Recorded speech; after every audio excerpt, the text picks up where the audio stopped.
Welcome to the Future of Work podcast with your host, Dr. Mona Mustafa and Dr. Vic Benuyenah. The World Health Organization has warned that almost 2.5 billion individuals will be living with hearing impairment by the year 2050. Now that's 1 in 4 people. Out of those, around 700 million will be requiring some sort of hearing aid and care. From navigating their daily lives to entering education and employment, people with hearing impairment face many challenges that we must understand and support. We have dedicated this episode on the Future of Work podcast to understand some of the cutting-edge technologies in the field that are transforming the lives of people with hearing challenges. And joining us in the studio to talk about this is a senior audiologist who has brought with him all the latest technologies that we can see with us here on the table. He's really someone who knows a lot about this field, and we are so grateful for having him with us in the studio. Mr. Mo'ayyad Zalloum, thank you very much for joining us today. Well, thank you for having me, and thank you for the opportunity that we can say things that will help people to live better lives and communicate better. Absolutely. To be honest, Dr. Vic and I, when we met you to prepare for this podcast, you have provided us with a wealth of knowledge and, sharing your experience about the ear and the importance of looking after our, hearing. It's something that we often don't really think about.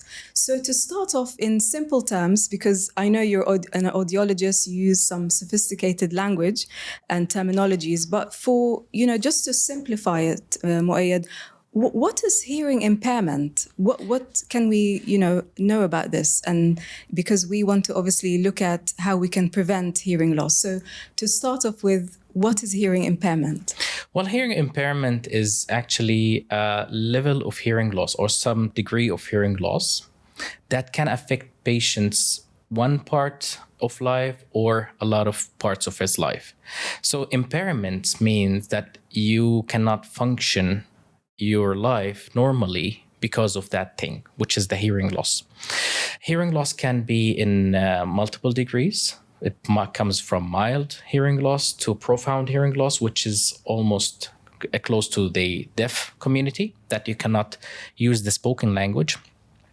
It can be, we call it conductive hearing loss or sensorineural hearing loss, which means it can be sometimes treated by medical intervention with the doctor, surgeries, or sometimes we only have a solution of hearing aids or hearing devices.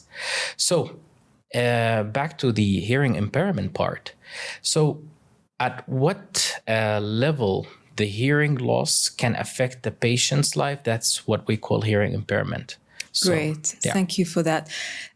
So the World Hearing Report, it was the first report published in 2021, has actually revealed some figures, which I found quite striking. I'll read this to you. They mentioned that an estimated $1 trillion are lost each year due to our collective failure to address hearing loss. And I know a lot of it can be prevented from an early stage. So how can we look after our hearing? What top tips would you give us, please? Well, at first, we start from the beginning of lives, which is we always recommend people to have a hearing screening after birth, right after birth. So any baby, before going out from the hospital, they have to be screened to see if they have a hearing loss or they have a potential, for example, for hearing loss or the normal. So that gives us the early intervention. Early intervention means you can get almost a normal result from that patient, from that kid, if you fit them with the right hearing devices, if with the right device, not only hearing aids, it might be cochlear implant, for example. But if you fit them early, they can use the spoken language, which that help them gonna go to school, normal schools, interact with the normal hearing kids. Otherwise, they have to suffer from like language delay, a lot of problems. So that's going to cause them more money fixing that issue. That's one of the reasons governments pay a lot of money about, because rehabilitation is really hard. That's why we always ask to prevent the problem. As like helping the hearing to grow or to be more healthy, for example, we don't have anything to make your hearing get better, but we can prevent it from getting worse. So we, for example, for the workers in the factories, we always ask them to wear the earmuffs. Exactly, to protect their hearing. For military, we ask them to use these. Now, for the young generation, we really need to advise them. Yes. And show them how the bad habits that they use, they have, that's going to affect them, not now, that's going to affect them in 10 years. So always education, always awareness is the key to prevent from any problem. And what are these bad habits that you have in mind?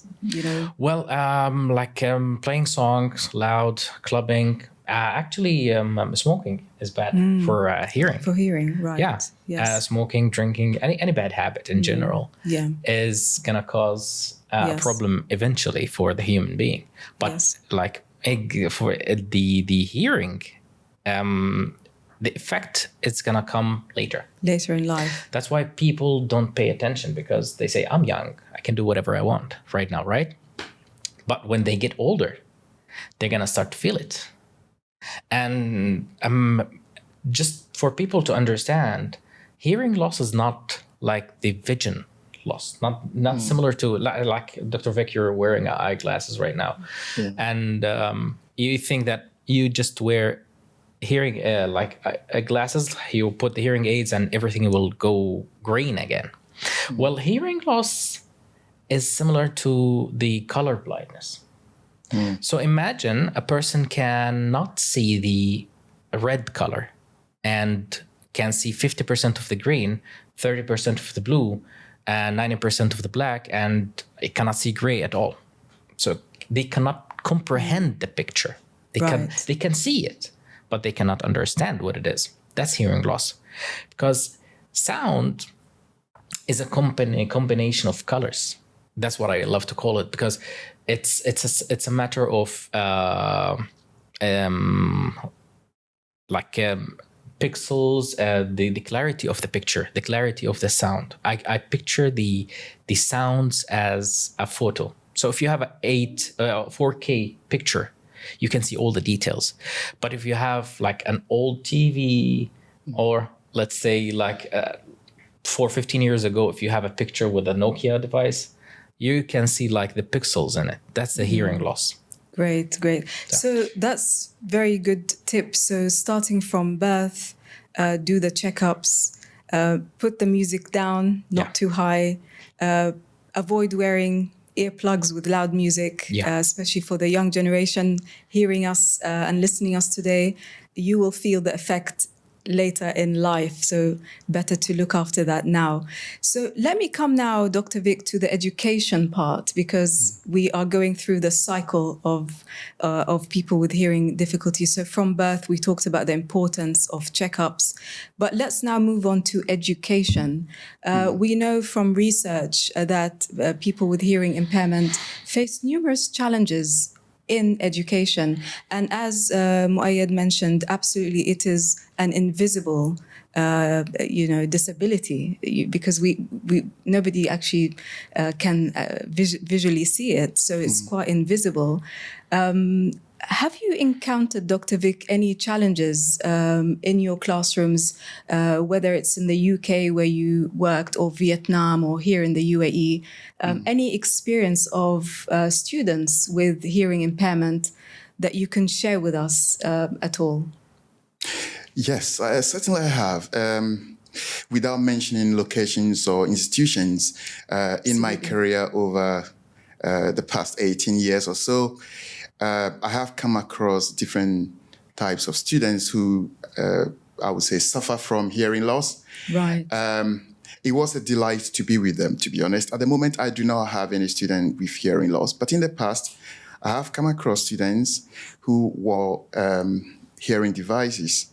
And it's almost impossible to know sometimes because some of these devices are hidden. However, what I noticed as sort of a pattern among these individuals is that they had keen interest in talking to me after class and before the class. So they were more interactive. They would like to engage with you. But I noticed something striking among them. The pitch and the voice that they used was much higher. So it was quite noticeable that something was wrong. And that's not to sort of stereotype them, but then it's quite easily to identify that, the level at which they were talking to me was much higher. Another observation was that they prefer to sit in the front of the class. And whether that was intentional to improve their hearing ability or to be visible to me or to be able to draw more attention to themselves, I don't know. But among, I would say, about 4 different individuals that I've come across, they prefer to sit very close to the front.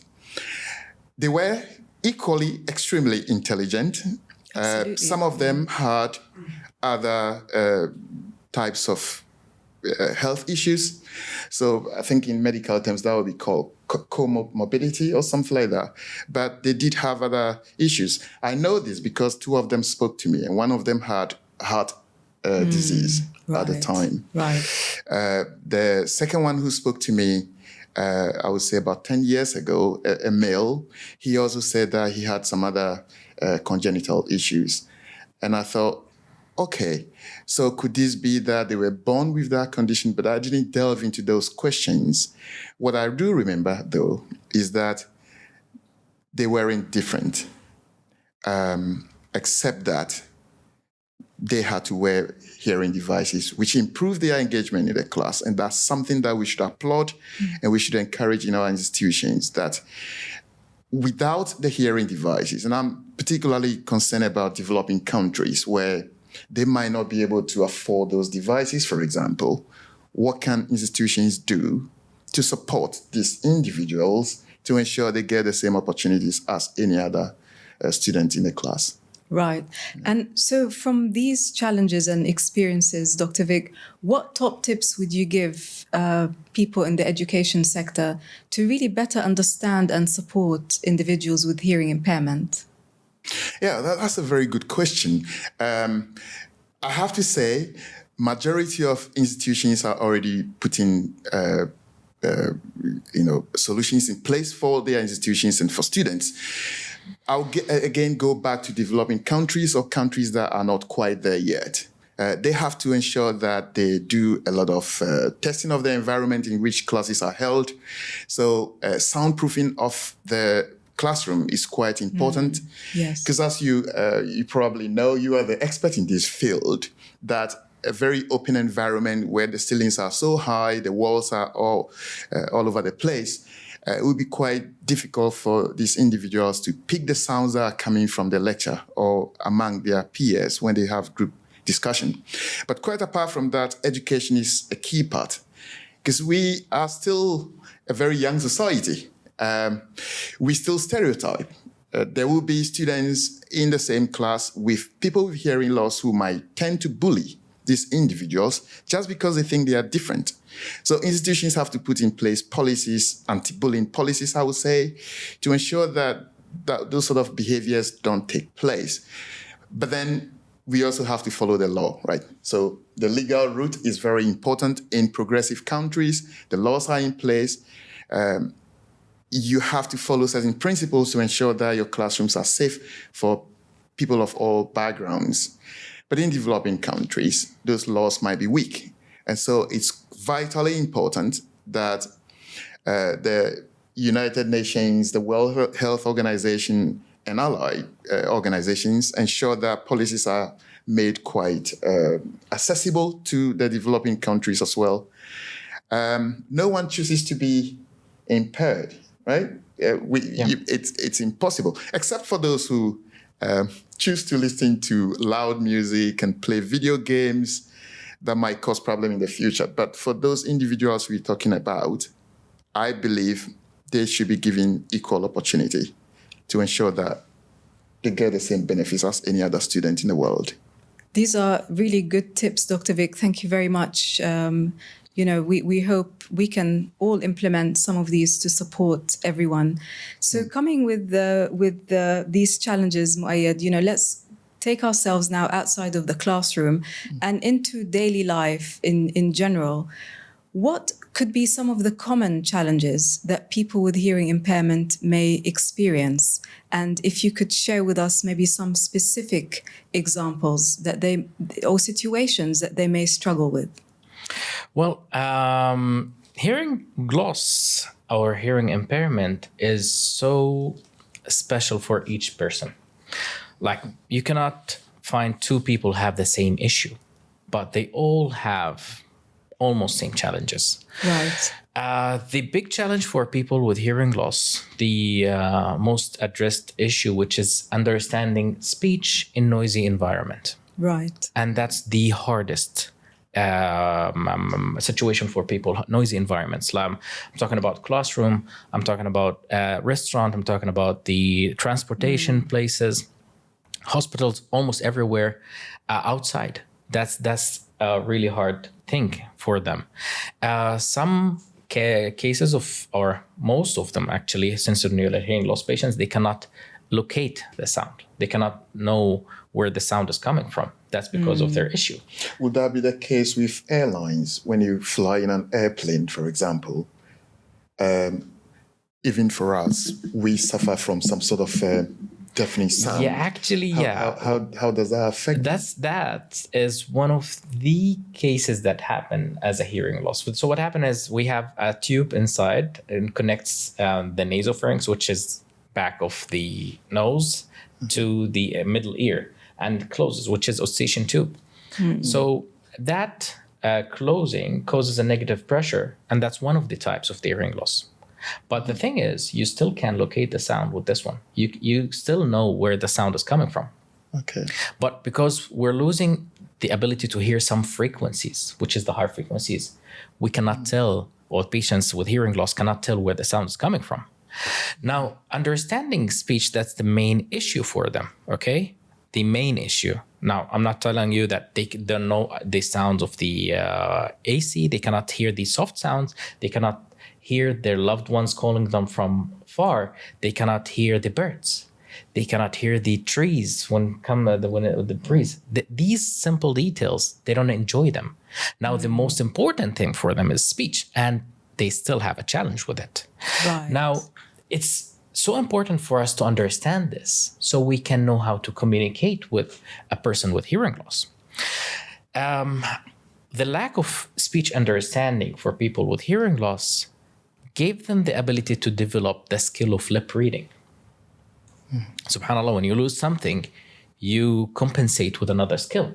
So you can see people. I have a friend of mine in Algeria, and he's wearing cochlear implant, which is a device that we give the hearing loss patients when they don't have hearing at all. He's like, when he takes the device off, he's totally deaf. And he can take it off and still communicate 100% with you. Lip reader. So that's a thing that we need to take into consideration. So the challenges in the daily life can come to the classroom, as Dr. Vic said, and also in the workplace. Right. So back to the classroom, I just want to comment on the tips that you said, and thank you for that. But the reason why people with hearing loss sit in the front, yes, and if when I talk about 10 years ago, that's the old technology. So hearing aids, even if you have the best hearing aid, it's a technology and it has limitations. So we have to advise the patients that wear hearing aids to sit in the front. Okay, so the microphones of the device can pick up the teacher sound. That's one. The professor, the doctor, the teachers in general, they have to get closer to the patients or to the student with hearing aids, and they have to, in a way, show them their faces because they take a lot of information from body language. And actually, even us, normal Yes. hearing people, 65% of the message comes from the body language. Yeah, true. Yeah. So that's the tips that we need to take into consideration when we talk to people with hearing loss. I have another advice for people with hearing loss as students and the institute to encourage them to talk about the problem, because you're not going to solve the problem until you address it. And you cannot teach me how to deal with you until you teach me. So what we do actually, and we do have this program in a lot of developing countries. We have a project right now in Pakistan with the UNICEF. We have in North Africa, North Africa, East Africa, South America. We have a lot of projects like this. Right. But the thing is, we ask students to talk about their problems so they can educate people and teach them how to communicate with them. I love that. So it's reminds me of the saying, nothing about us without us. Exactly. Yeah. So it's has to be everyone involved. Yeah. That's really good tips. Thank you for adding to Dr. Vic's, top tips, which we really can implement in our classrooms. So we looked at challenges in education. We looked at challenges in everyday life. Let's now, Mo'ayyad, move on to challenges entering and accessing jobs for people with hearing impairment. What could be some of the challenges that they experience? Firstly, getting a job in the first place. So in the recruitment, application, interview process. And then once successful, the challenge is thriving and succeeding in their role in these organizations.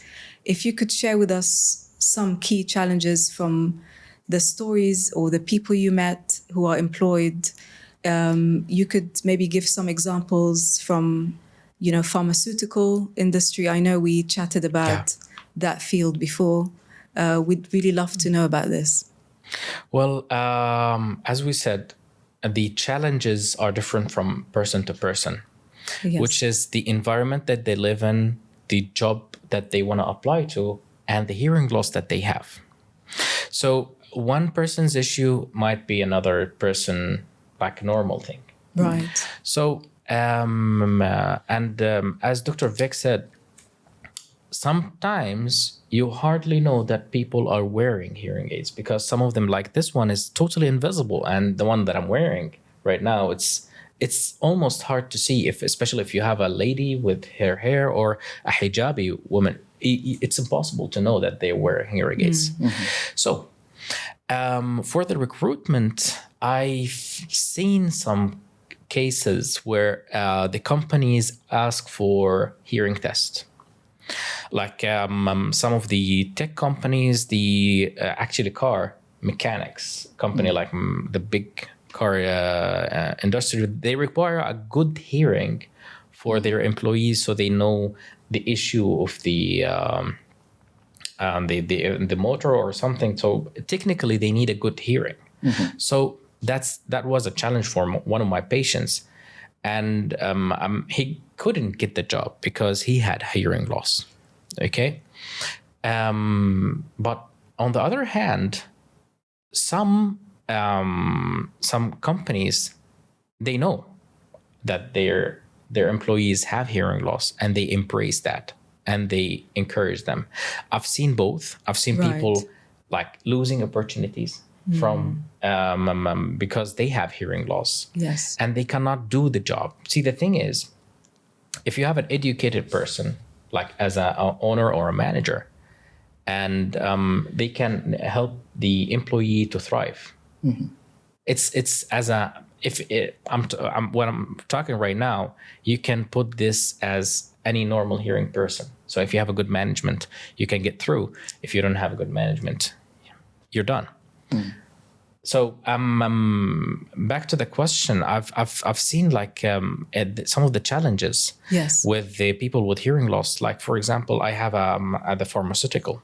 So if you misunderstand the medicine name, you're gonna ruin somebody else's life. If you have a profound hearing loss where you cannot conduct all the information in the meeting, you're gonna lose the deal. So if you have a patient that you're a doctor, you cannot understand the problem, so you cannot give the right solution. You're a lawyer, you cannot fully engage with your client or with the judge because, for example, the court is a really hard acoustic environment because you have to be far from the judge, and you have to be next to your client. And courtroom is echoey, as you said. It's really big, so that's a challenge. So challenges different from patient to patient, from hearing loss to hearing loss, but luckily we have a lot of solutions. So that's what we advise people.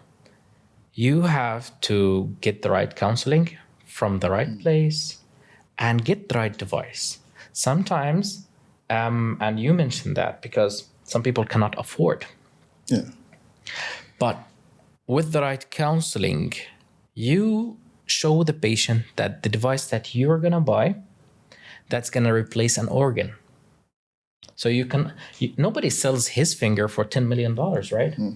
If I give you $10 million, can you cut your finger off? You don't. You're not going to sell your finger, and you don't use it that much. But why don't you find a way to pay for a really good hearing aid that's going to help you in your career, going to help you communicate better, communicate with your family, and thrive with your career? So that's where the counseling comes from. Yeah.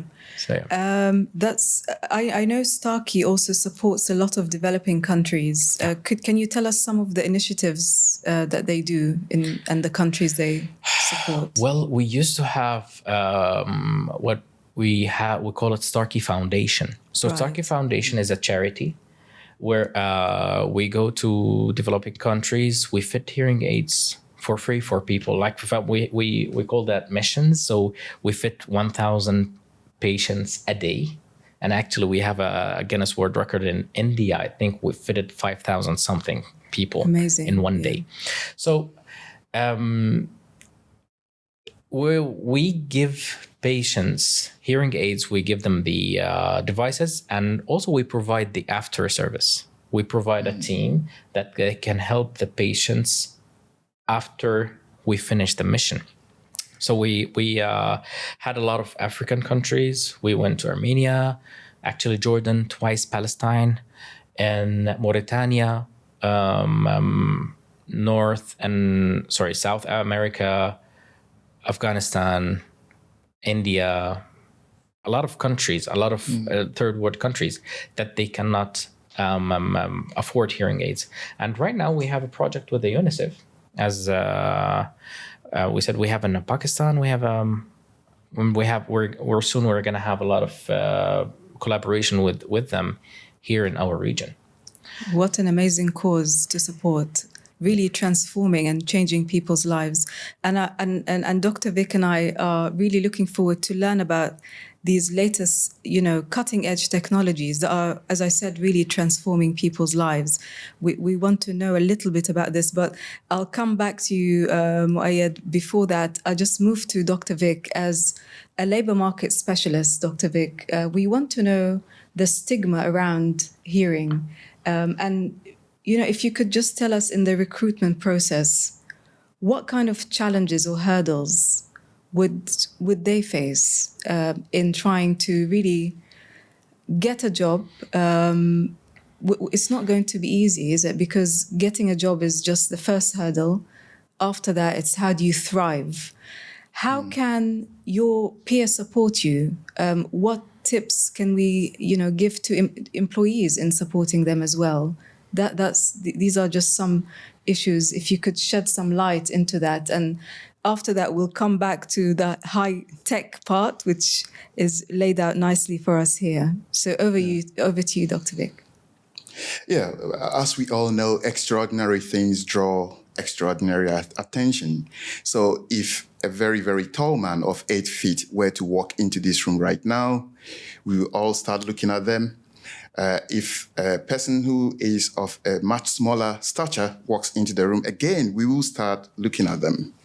So the same applies to people with impairment, regardless of whether it's sight or hearing. people who are in charge of recruitment will be interested or curious about, what their circumstances are. And for that, sometimes they get discriminated against. And that's because most organizations want people to be uniform. They don't want outliers. They don't want people who are different. One, for the reason that their productivity might go down. And two, for the reasons that they might draw attention within the organization, and people might start either looking at them and bullying them or anything of that sort. So it's sad that it's happening in some parts of the world. This is the reason why EDI interventions have been put in place. So human beings are weak, aren't we? We are weak although we try to not bully people or to sort of let people know that we are aware of their differences. The brain is weak in that sense that it tends to happen all the time. So EDI regulations, which come from most governments in the developing world, is a very good thing to support people that we are talking about today. Without that, recruiters who do things in their own way, most of the time are very unethical. So I would try to sort of break down things into two different parts. One advice that I will provide people with hearing impairment would be that they should be bold enough to talk about their circumstance. They should let the recruiter know that, well, I have hearing impairment, and if at all possible, could I have a text test instead of face-to-face interview, if that helps at all. The other advice I will provide, just to summarize my thoughts, is the recruiters need to know that beyond just hearing impairment, people who have skills, competence, knowledge, that will be of enormous benefit to the organization. So just to focus on hearing impairment or any form of disability at all, unless, of course, that really hinders productivity and performance in a way that cannot be surmountable, then I would say, fair enough. But then if it's just hearing loss or sight, it can be dealt with. We can find place for those people within the organization, and they should be embraced. That's what EDI is for. But again, I will have to go to the developing world. For decision makers in the developing world who are listening to this podcast, it's vitally important to note that hearing impairment is not the end of the world. Those people can qualify as doctors, pharmacists, professors, retailers, mechanics, drivers, and they should be given equal opportunity, just like me, you, or Mo'ayyad. Wonderful. Thank you very much for these words, Dr. Vic. So we talked now about all the challenges in daily life, education, entering the workplace, recruitment. Let's now look at some of the cutting edge technologies, the AI, the technology that's available there. Let's start, Mo'ayyad, with the past. What was available to us before and what's available now? So could you please show us some of the old tools that were available? The oldest hearing aid actually was the hand. The oldest one, which is like this. I thought it was the horn. The animal horn. That before the horn. Before the horn. The horn, the Beethoven one. Yeah. And actually, they used it in the Woodward too, I think, Yes. with a big one to put in the ears. So hearing aid is any device can help you to hear better in any form. So that's what hearing aid is. So I have here one of the oldest ones here. We call it a body worn. Actually, not. This is quite modern looking. The older one was much, much bigger. Right. So here is the microphone, and you put it here on your body, or you put it here. So you literally, patients, this is their attach ears. it there, right. That's the microphone. That means if you want to talk to me, you have to address here. I don't hear from my ears. I hear from here. Okay. So that's a microphone. So that was the best technology at that time. What year was that around? Wow, we're talking about 70s, 70s. Right. And you still have this. Yeah, we have that in the museum in our company. Wow. So actually, that was in the 70s. The owner of the company, he still loves these things because he's an old school person. He uses the best technology. And for some countries where the technology cannot be supported, That's so important because, as we said, it's important to have a good device, but it's more important to have the support for that device being programmed, being taken care of. So these one can give really, really loud sound. Right. Okay. So some patients, then they need really loud devices or cochlear implant, but they cannot afford it. So that might be a good solution for them. But right now technology has been evolved.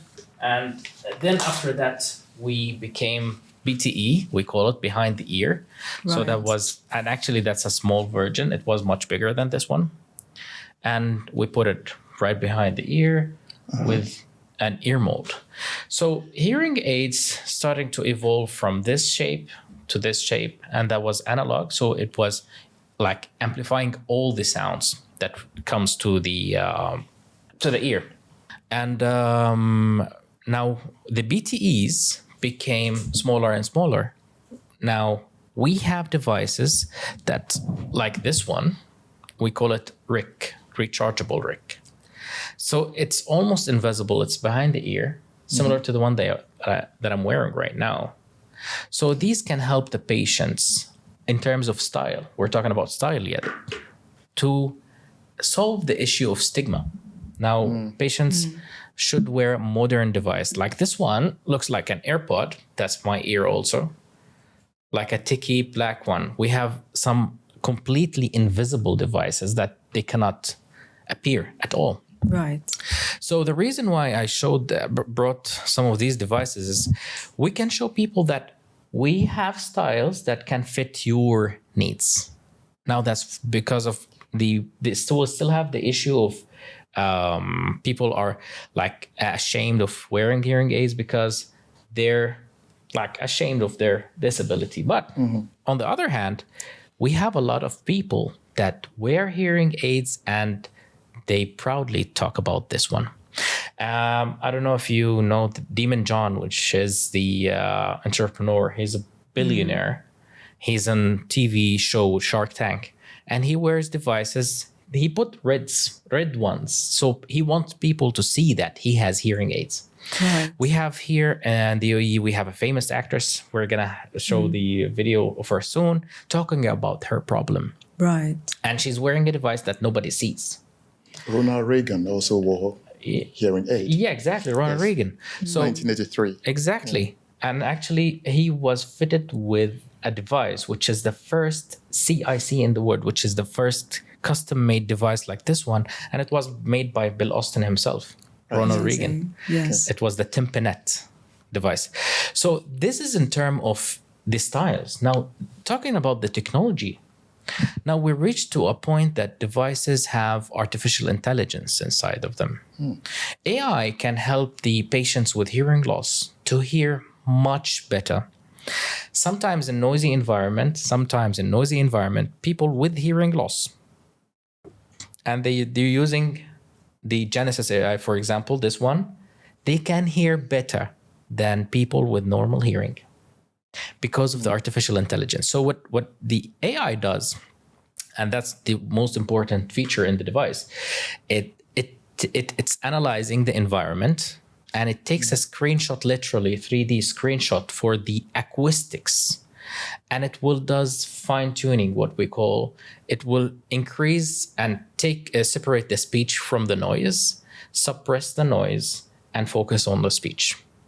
So patients, if it's very noisy, your attitude, your behavior as a normal hearing will change. Like if we're in a noisy place, we cannot sit like this and talk to each other. We have to get closer, right? So the behavior of the device will change also. It will change the microphone directionality. It will focus only on the speech. Now, hearing aids right now are Bluetooth devices. So patients can use them to stream music and have phone calls on them. Devices have remote programming services. That means you can be in the UK and I'm right here in Dubai. I can fully program the device for you. So I can give you online support. So patients don't need to travel like before. It has translation for 68 languages. We broke the language barrier. And also right now with the devices, we are using something we call the DNN, Deep Neural Network. The DNN is a higher form of the artificial intelligence. So the baseline of this, or in a simple word, we make communication and hearing effortless for patients with hearing loss. Because the back to the first question, what are the challenges for people with hearing loss, is understanding speech in noisy environment. That's the hardest part. Now with these technologies, we can help people communicate much easier. And also the connectivity part is so important, very important, more important than we think, because with the modern, and actually after COVID, everything changed. Now the work is online. I do most of my work online. So a lot of online meeting, you don't see the person, so no lip reading, right? And you're under the mercy of the microphone of the speaker and your speakers, the computer speakers, because that's a technology going to a technology, then going to a technology that's going to change the shape of the sound. So with the connectivity, when you are connected to your computer and you stream directly, you can get much clearer signal, so you can communicate much better for work and for remote learning. For students with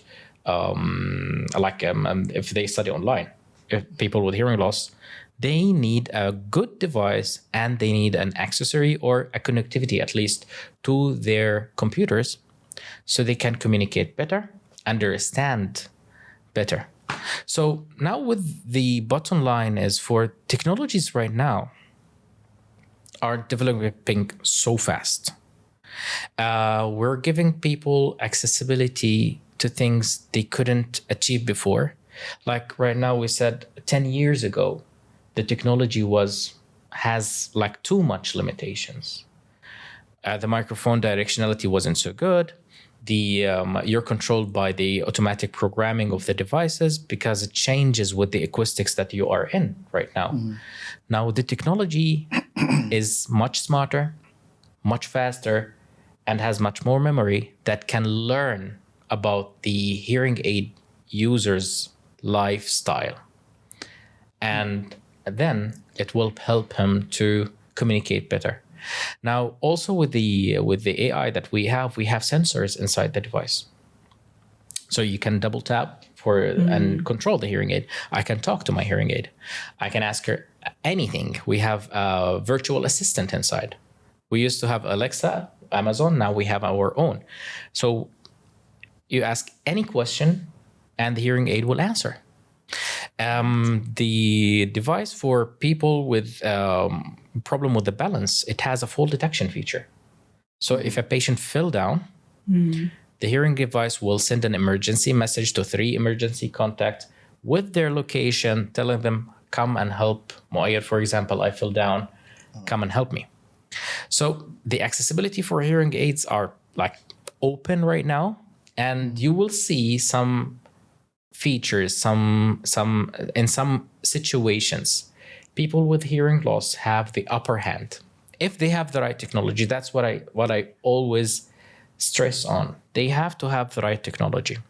And from what age, Mo'ayyad, can people wear this? Is there like a age kind of specific? Well, as soon as you realize that the people needs hearing aids, they have to wear it. So for children, pediatrics, we're starting from pediatric to geriatric. Right. Unfortunately, we have studies shows that on average, people go to see an ear specialist at age of 60, and the first action they do it after 5 years. That's because of lack of education, lack of awareness. We don't know what we are missing. The problems that caused by the hearing loss are more profound than the hearing loss itself. Right. Yeah. So that's, it's been really fascinating journey to look at the history and the developments. It's really, amazing to look at the possibilities with this AI, isn't it? Like, and just really to for our listeners to really learn about this. I want to now move a little bit to some of the trends, Dr. Vic, in the world of work. So we're seeing, as Mo'ayyad mentioned, a lot of remote work. Do you think this way of working is good for people with hearing impairment in terms of thriving, doing the work, being productive? What are your thoughts on that? It's hard to say, really, because there's a big debate about whether work from home or work from the office is the ideal way to go.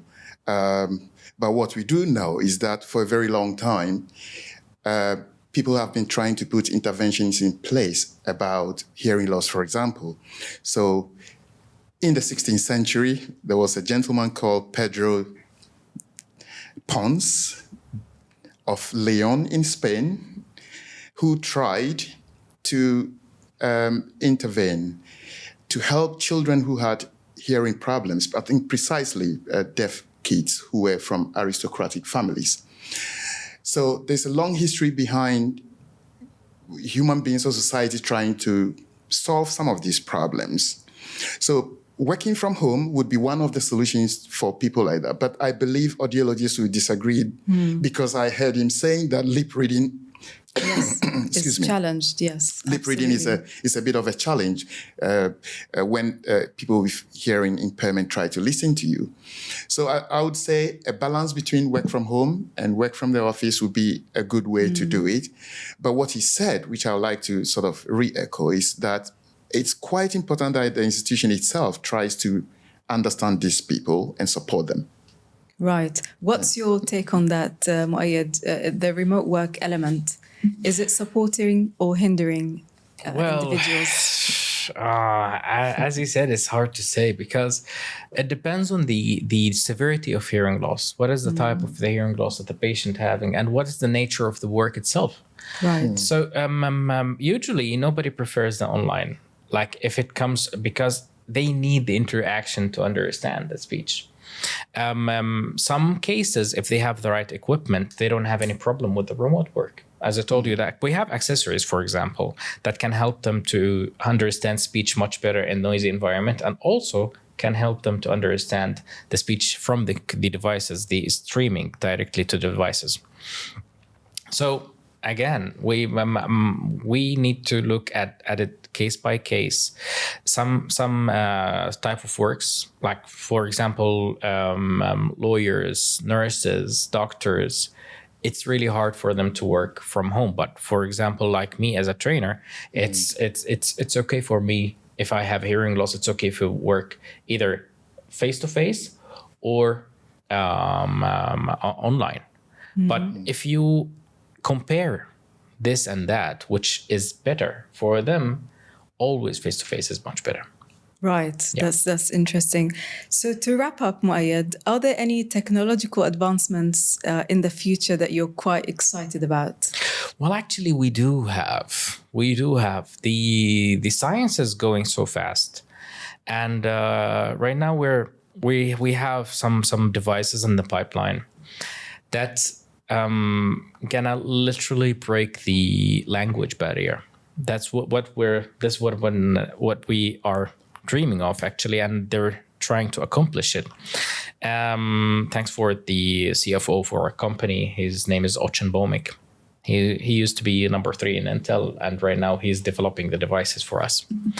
And he told me the only limitation that I have to remove the phone from your hand is the battery. So he's trying to make your full life on the device. Now they're developing a way to have a big memory, so you can download the full language, and the hearing device will translate directly. What do you say? It's not in the near future, but this is what they're working on: breaking the language barrier, having a device like with emotional sensors that they can recognize your state. If you're talking to somebody and his voice is sad, his voice is happy, the hearing device can tell that. So with AI, there is no limitation. And hopefully we reach to a point that everybody is understanding the benefit of the devices. Like everybody can understand it and can benefit from it. Otherwise, it's a piece of plastic.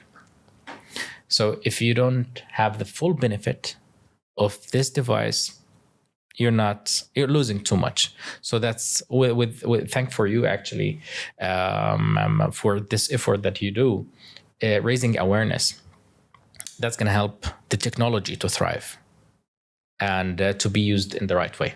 So thank you so much. Thanks to you, Mo'ayyad. Really, it's been very inspiring. This session is really, really special, actually, because we are trying to reshape the world of work for a more inclusive practices. So that's all we've got time for on this episode on the Future of Work podcast. Dr. Vic, any final thoughts? I see you're holding something in your hand there. Just a very quick one from my side. We probably need to also highlight the risk factors for the young ones who play a lot of games these days, computer games. Yes. There was a study recently that has concluded that the levels of sound that are coming from those devices into their ears is way above the acceptable levels. Yeah. And the fear is that these billions and billions of young kids will go into the labor force, perhaps come to our institutions one day. We don't want them to suffer hearing loss. We want them to be able to engage with the organizations and institutions that they will join. So it's vitally important that they limit, both parents and children, limit the amount of engagement they have with these devices and games. And that's my So final parents, young people, there you have it from senior audiologists advise, put that music down, get a break from these games because it will affect your hearing later in life. So that's all we've got time for on this very, very special edition of the Future of Work podcast. Dr. Vic, thank you very much for that theoretical input. And of course, pleasure. Mo'ayyad Zalloum from Starkey, senior audiologist, thank you very much for this educational special session where we are really trying to, as I said, reshape the world of work for a better tomorrow. That's it from me, Thank your you so host, much. Dr. Mona. Thank you very much. Thank you so much. Thank you. Thank you, Mo'ayyad. Thank you.